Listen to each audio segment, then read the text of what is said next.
সীমান্তের বাংলাদেশ অংশের গাছে ক্ষতচিহ্ন দেখেই যে কেউ বলবে ধারালো অস্ত্রের আঘাতের কোপ এগুলো।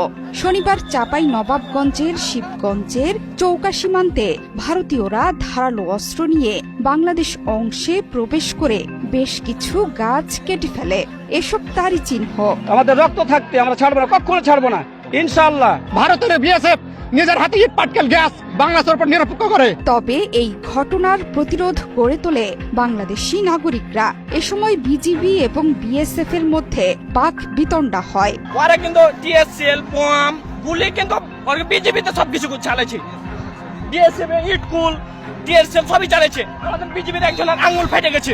জানা গেছে শনিবার বেলা 11:30টার দিকে কিরণগঞ্জ সীমান্তের আন্তর্জাতিক সীমান্ত পিলার 177 এর সাব পিলার 3/4 এস পিলারের কাছে পরিস্থিতি উত্তপ্ত হয়ে ওঠে। স্থানীয়রা জানান, বাংলাদেশের ভূখণ্ডে এসে আম এবং পেয়ারা গাছ কাটতে শুরু করে বিএসএফ এর সহযোগিতায় ভারতীয় নাগরিকরা।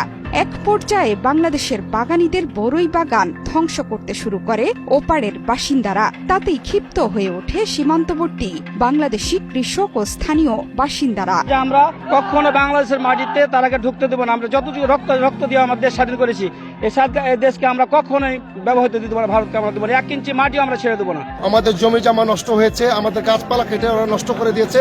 অতর্কিতভাবে হামলা করে আমাদের বাংলাদেশের মাটি ওনারা দখল করার চেষ্টা করছে। এভাবে যদি হামলা করে আমরা কোথায় যে বাঁচবো, কার কাছে আমরা বিচার দিব? শনিবার বিকেল 3:30টার দিকে ব্যাটালিয়ন পর্যায়ে পতাকা বৈঠক অনুষ্ঠিত হয়। ব্যাটালিয়ন পর্যায়ে পতাকা বৈঠকের পর ভারতীয় সীমান্তরক্ষী বাহিনী বিএসএফ এই ঘটনার জন্য দুঃখ প্রকাশ করে ঘটনা তদন্ত করে ব্যবস্থা নেয়ার আশ্বাস দেন। এমনকি সীমান্তে সাউন্ড গ্রেনেড নিক্ষেপ করে আন্তর্জাতিক আইন লঙ্ঘন করেছে বিএসএফ। এই ঘটনার তীব্র প্রতিবাদ জানানো হয়েছে। দেশের সার্বভৌমত্ব রক্ষায় সীমান্তে তৎপর থাকার কথা জানিয়েছে বাংলাদেশের সীমান্তরক্ষী বাহিনী। এটুকু নিশ্চয়তা করতে চাই বাংলাদেশের জনগণ এবং বিজিবি আমরা প্রস্তুত আছি। সীমান্তে জনগণ আমাদের যেটা নিশ্চয়তা করলো ভবিষ্যতেও আমাদের থাকবে। বিজিবি আমরা দিনরাত প্রস্তুত আছি। আমরা ইনশাল্লাহ যে কোনো পরিস্থিতি আমাদের বিজিবির কন্ট্রোলে আছে এবং বিএসএফ এর পক্ষ থেকে দুঃখ প্রকাশ করা হয়েছে যে গাছগুলি কাটা হয়েছে, এটা অন্যায় হয়েছে এবং তাদের পক্ষ থেকে তারা এটা ব্যবস্থা নিবে। দিনভর উত্তেজনার মাঝে বাংলাদেশের সীমান্তরক্ষী বাহিনী বর্ডার গার্ড বাংলাদেশের দক্ষতায় রীতিমতো পালিয়ে গেছে ওপারের বাসিন্দারা।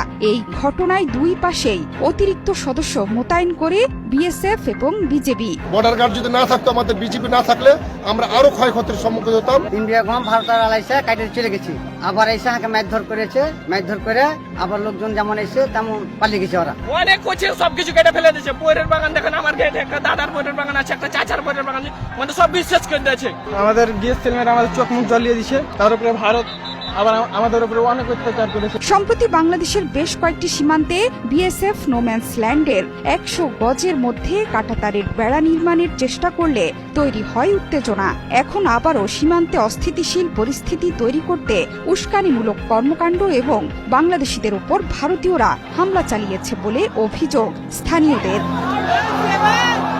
জোহরা চৌধুরী সেতু, 71।